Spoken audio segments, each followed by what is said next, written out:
정리되었으므로 제2차 대법관 노태학 임명 동의에 관한 인사 대법원장과 각별한 친분 관계에도 불구하고 두 번이나 대법관 후보 추천에서 떨어졌던 후보자가 같은 동양이자 한양대 선배인 추미애 법무부 장관이 대법관 후보 추천위원회 당연직 위원으로 들어가자 대법관 후보로 낙점이 됐습니다. 김명수 대법원장 취임 이후 법원이 코드 인사, 이념 편향 인사로 갈등을 겪고 있는 마당에 대법관까지 학연, 지원에 따른 정실로 결정됐다면 사법부의 미래는 없다고 생각합니다. 따라서 후보자 추천서 사본은 아니더라도 이번 대법관 후보 추천을 포함해서 지난 2017년, 18년 후보자를 대법관으로 추천한 사람이 누구며 어떤 이유로 추천했는지, 왜 대법관으로 추천되지 못했는지를 확인해서 오전 중으로 제출해 주시기 바라고요. 후보자, 사법농단 사태로 기소된 전 현직 판사 14명 가운데 최근 현직 판사 4명이 1심에서 무죄로 선고받은 사실 알고 계시죠? 네, 언론 보도를 통해서 알고 있습니다. 네, 이것은 결국 청와대의 주문에 따라서 김명수 대법원장이 주도한 사법농단 사건의 실체는 결국 아무것도 아닌 허구였다. 허구였다고 국민들은 이렇게 느끼고 있습니다. 후보자 역시 사법농단 특별조사단 일원으로 활동을 하면서 진상규명에 직접 참여한 적이 있나요? 예, 있으시죠? 네, 있습니다. 네. 자, 그러면 무죄를 선고한 1심 재판부의 판단을 어떻게 생각하십니까? 존중하십니까? 정의원 의원님 대단히 송구스럽습니다. 현재 진행 중인 사건에 대해서 제가 또 나중에라도 관장이 될지 모르기 때문에 그 부분에 대해서 개인적인 답변을 좀 드리기는 좀 송구스럽게 제일 어려운 것 같습니다. 그러나 그런 부분에 대해서 그러니까 그동안에 이제 관여도 하셨고 네. 그다음에 지금 그 재판이 1심 재판에 이 판단이 결국 나오지 않았습니까? 그러면 판사로서 그동안에 소신이 있으셨는데 그 소신 답변을 못 하신단 말씀이에요? 그런 부분하고 또 제가 지금 이 공개석 상황에서 후보자 개인의 의견을 또 밝히는 것은 좀 따를 수 있지 않나 그렇게 생각을 합니다. 알겠습니다. 자, 그러면 4.13 총선을 앞두고 민주당이 영입한 이수진 전 판사를 둘러싼 논란에 대해서는 알고 계십니까? 네, 언론 보도를 통해서 알고 있습니다. 네. 자, 그러면 이 전 판사는 그동안 스스로를 사법농단의 가장 큰 피해자라 주장해 왔지만 정작 블랙리스트 명단에 없었고 오히려 양승태 사법부에 편성을 해서 진보 법관들의 학술 대회를 막는 데 중요한 메신저 역할을 했던 것이 후보자가 참여한 특별조사단 보고서에 적시되어 있었죠.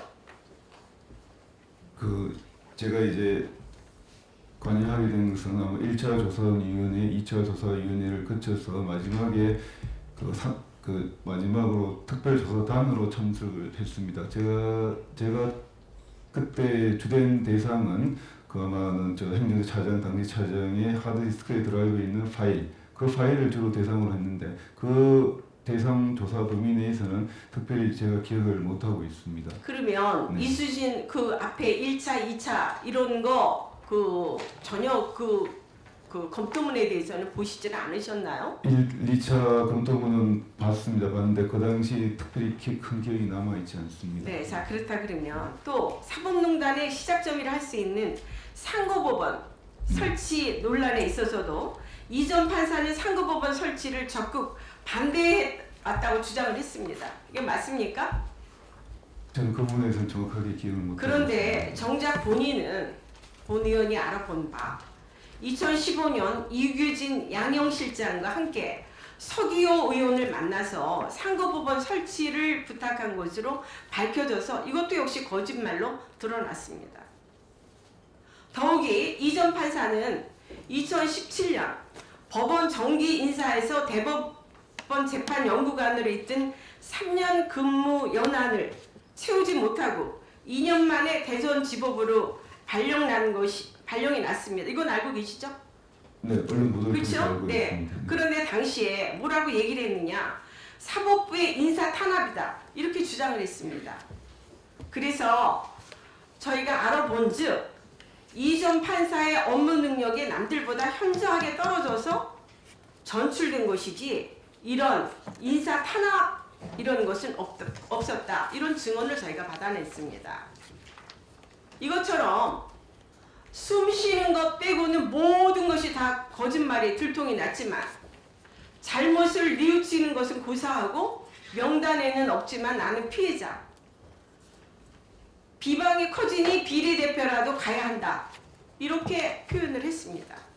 이렇게 비정상적인 궤변으로 국민과 국회를 무시하고 조롱하고 있는데 후보자께서 남의 잘못을 판단하고 단죄하는 판사가 사실을 왜곡해 피해자 행세하는 것도 모자라서 거짓을 발판으로 국민을 대표하는 국회의원이 되겠다는 것이 정말 가당한 일입니까? 어떻습니까? 정의원 의원님, 제가 뭐 어떻게 답변을 드릴 수 있는? 뭐든지 답변 안 하시는군요. 그렇지는 않습니다. 네. 자, 어떻게 이런 분이 대한민국 법관으로 진보의 탈을 쓰고 사법개혁을 주장해 왔는지 정말 후한무치한 행태를 개탄하지 않을 수 없습니다. 또 이런 분을 인재랍시고 꽃가마까지 태워서 사법부 전체를 욕보인 정치권 역시 지탄받아 마땅해야 된다고 생각합니다. 이것도 답변 안 하시겠죠, 물론. 그래서 우선 그 대법관 후보자 이전에 선배 법관으로 사법 불신을 자초한 이수진 전 판사의 행태에 대해서 그러면 이것은 어떻게 답변하시겠습니까? 예, 뭐 정의원 개인적으로 나름대로 뭐 고민을 하고 한 결단이긴 합니다만 여러 국민들께서 그 법원에 있다가 바로 정치권 가는 부분들에 대해서 정치적 중립성이라든지 사법부의 공정 독립성 이런 부분에서 우려하고 있다는 것도 잘 알고 있습니다. 그것뿐만이 아닙니다. 오늘 그 조선일보에 그 여러 가지 이렇게 하셨는데 사실 이 진보 판사들의 잇따른 정치권의 사법 신뢰를 상당히 무너뜨리는 겁니다. 그런 부분에 대해서는 어떻게 답변하시겠습니까?